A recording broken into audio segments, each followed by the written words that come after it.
No. No. My name is Promise Amana. I was born in the year 1800.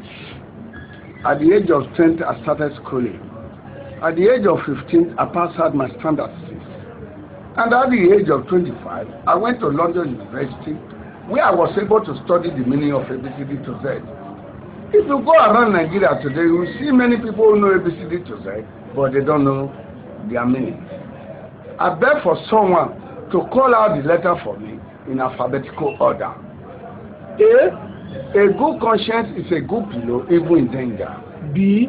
Better sleep without supper than to eat dinner in center of death. C. Quote unquote according to SARZ. D. Distribution of ideology means apology. E. Evil communication corrupt good manner of no maintenance. F. Flunking for instability and integrity means grammaticality. G.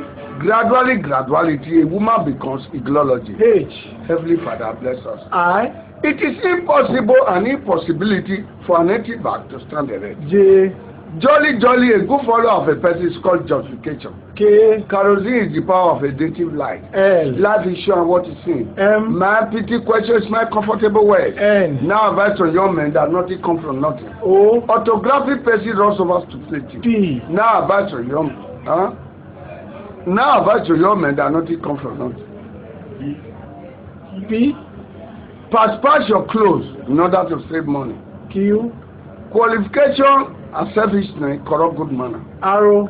Relatedness without happiness is just like a palatable soup without salt. S. Self-recommendation is nothing but illegality or incantism. C. Faithful mind, faithful. Q. Qualification and selfishness corrupt good manner. No. Okay, U. Under teacher, scholar well treated.